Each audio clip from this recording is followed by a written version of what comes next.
はい。今日は先生、オープニングないんですけども、以前、受け身の動画を出したときに、まず、座った状態から、ゆっくり肩から一個ずつつけてっていうのをやったんですけども、その後やっぱり、高さを高めていくというか、っていう風のが必要になってくるんですけれども、この時に結構よく聞かれるのが、この鉄の輪っかってよく言われる。はい。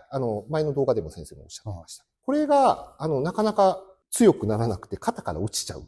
みたいな方も結構いらっしゃるんですけど、ここをなんかこう、うまく練習する方法がないかなっていうのを、よく聞かれるので、何かメソッドがあればと思って、はい。ちょっと質問なんですけど、はい。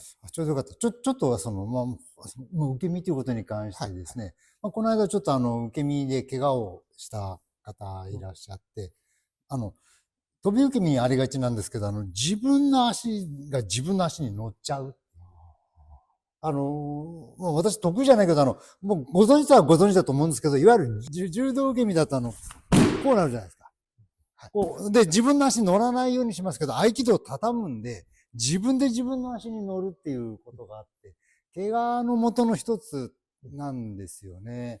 すみません、手の話の前にまず足をなんですけどもね。ちょっと持論の一つなんですけど、やっぱり柔道は投げが強烈に、投げられて取ってるから、やっぱりその衝撃を吸収するためにしっかり足こうした方がいいって。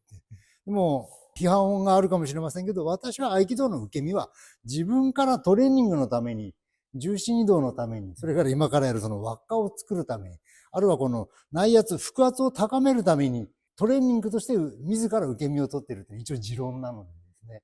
その合気道の場合はこれを足を畳んで、この形で取ってみますよ。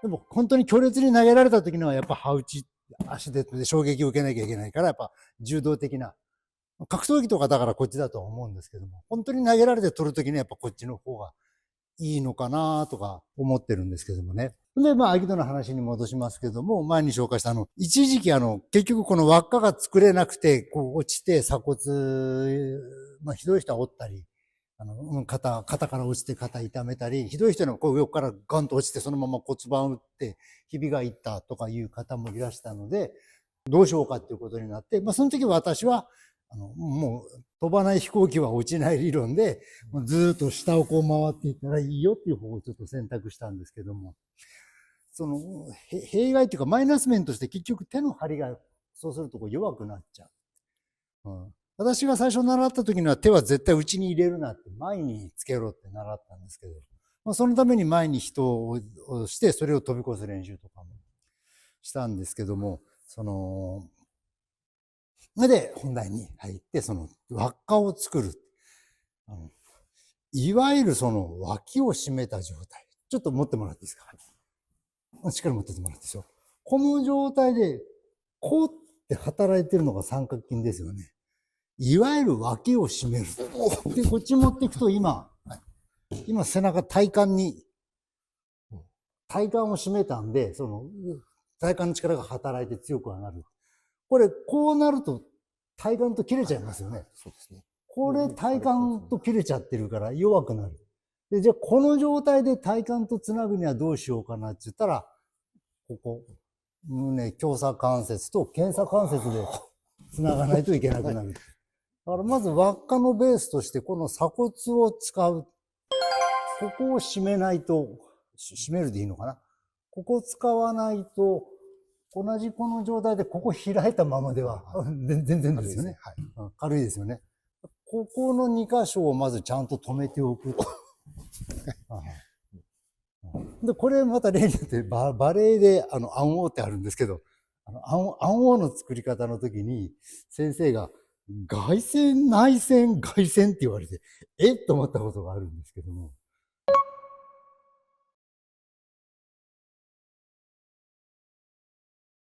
改めて最近またちょっと思い返してそれをやってみると、いわゆる絞られる。電子系というか、螺旋が入っていくよなって。だから、今ちょっとひとまずここ、さっきの話、これはちょっと置くとして、上腕骨の、これ一回外旋です。で、内旋です。今私ここまでしかできなくて、まだ手首の操作ができてはいないんですけども、要はなんだったら内旋外旋でもいいと思うんですけど、互い違いにいわゆる絞る。互い違いに寝ることで、この張りができてくる。さっきのこことこことつないで体幹と上腕つなぎました。そして上腕に回転をかけて。これだから、天地投げとか、入身投げとか、呼吸投げの時とかに、これを使えば、モルテでいく、ちょっと待って。このままでは三角筋で仕事するしかもたれかかるしかないから、普通は上半身を上げて、やっぱ背中、脇を締めて背中につなぎたいわけですよね。そうすると、ここが締まってこの形になりますよね。くどいけど同じことね。この格好では、どうしたって弱いですよね。腕今切れてるから。なんで、つなぎたいんで、強鎖と今これで体幹につなぎましたよ。で、これに今言った回転を加えていきますですよ。っていうと。よいしょ。結果的に丸になってる。そうそう。腕で作ると、まず腕がこの話ですよね。だからもうここ、強鎖関節、検査関節、そして上腕骨、前腕、上腕前腕を例えばですけど、こっちに外旋かけたら内旋かけるとか、内旋かけたら外旋かけるとか、なんかこう絞って、絞ることでつなぐ感覚をつけていく。まあ、慣れてきたらそこまで力まなくても、すでに絞っておけばいいんでしょうけど、まあ、この絞りを作る。まあ、これで鉄の輪っか。さらに受け身の場合は、この腹圧というか、初心者の方って固めちゃうんですよね。で、多分、やったらすぐ分かること、力んじゃうとお腹の力多分抜けると思うんですよね。逆にここで、ってお腹に力入れてたら動けないですよね。